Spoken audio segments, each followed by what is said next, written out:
हमारे अलायंस में जनाब रघुवेंद्र नारायण यादव साहब जो बहुजन समाज पार्टी के गुरुवार के प्रत्याशी हैं, मोहतरमा रीता देवी साहिबा जो बाराचट्टी के बीएसपी के प्रत्याशी हैं, जनाब तालिब साहब शेरघाटी के मजलिस के कन्वीनर, शाहिद खान सदर गाया, आफ्ताब खान साहब कन्वीनर गाया, जफरुल बारी साहब, मेरे एमआईएम के तमाम अरकान, मोअज़्ज़िज़ हाज़रीन इकराम, बुज़ुर्गान मिल्लत, मेरे नौजवान साथियों, मेरे अजीज दोस्तों और बुजुर्गों, आपका बहुत बहुत शुक्रिया कि आपने अपना कीमती वक्त निकालकर आज के इस इंतखाबी जलसे में शिरकत की। मैं आपका अपने दिल की गहराइयों से आपका शुक्रिया अदा करता हूं। मैं आपको ये बात बताने आया हूं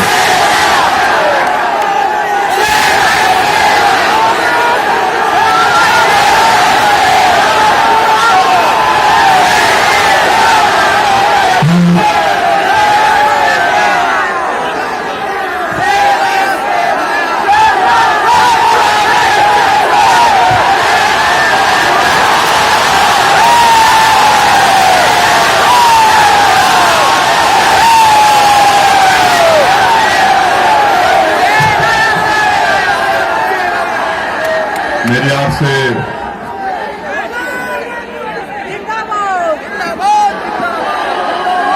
मेरे भाई, मैं आपके जज्बात की कदर करता हूं और अल्हम्दुलिल्लाह आपने जो वालियाना मोहब्बत से हमारा इस्तकबाल किया, मैं आपके इस मोहब्बत का जिंदगी भर मखरूज रहूंगा। मैं आपसे भाई, यहां पर कोई आवाम से बात नहीं करेगा, रुक जाइए, हम आपको बात करें। मेरे अजीज दोस्तों और बुजुर्गों, ये बड़ी अफसोस की बात है कि हमारी जमहूरियत में हमेशा सेकुलरिज्म को जिंदा रखने की जिम्मेदारी ज्यादातर अक़लियतों पर आयद कर दी गई है। आप जहां कहीं भी जब सेकुलरिज्म की बहस की तो हमेशा हर सेकुलर पार्टी जो अपने आप को सेकुलर कहती है, मगर कोई सेकुलर नहीं है, सब एक से एक फिरका परस्त है। हर पार्टी ये कहती है कि सेकुलरिज्म को जिंदा रखने की जिम्मेदारी भारत की अक़लियतों में पर है और सबसे ज्यादा मुस्लिम अक़लियत पर है। मैं आपको ये बताने आया कि सेकुलरिज्म को जिंदा रखना ये तमाम सियासी पार्टियों की जिम्मेदारी है और असदुद्दीन ओवैसी आपको ये बात बताने आया है कि मैं सेकुलरिज्म का कोई कूली नहीं हूं, मजदूर नहीं हूं कि उठाकर लेकर चलता रहूं। सेकुलरिज्म को अगर जिंदा रखना है, इसकी जिम्मेदारी हर सियासी जमात पर होनी चाहिए। मगर अफसोस ये है कि सेकुलरिज्म को जिंदा रखना, उसको अपने कंधों पर उठाकर लेकर जाना, ये अक़लियतों पर आयद कर दी गई है। और इसीलिए आज आप देखते हैं कि जितनी सियासी पार्टी जो आपका वोट लेना चाहती है, वो आपको ये समझती है कि आप उन सियासी पार्टियों के गुलाम हैं, उनके नौकर हैं। वो किसी को भी टिकट दे देंगे तो आप उनको वोट दे देंगे।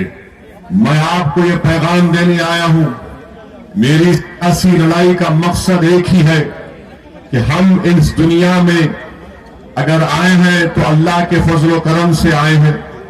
और मैं आपको ये बात बताने आया हूं कि हम किसी के मोहताज न कभी थे, ना है, ना रहेंगे इंशाअल्लाह। हम हमेशा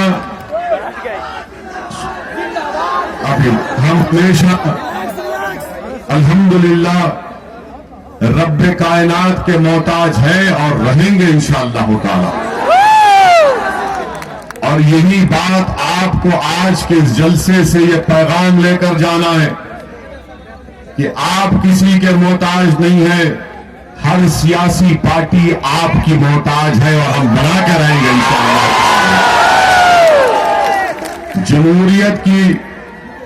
जमहूरियत की खूबसूरती यह है कि अवाम ताकतवर होती है और हर सियासी पार्टी अवाम का मोहताज होता है।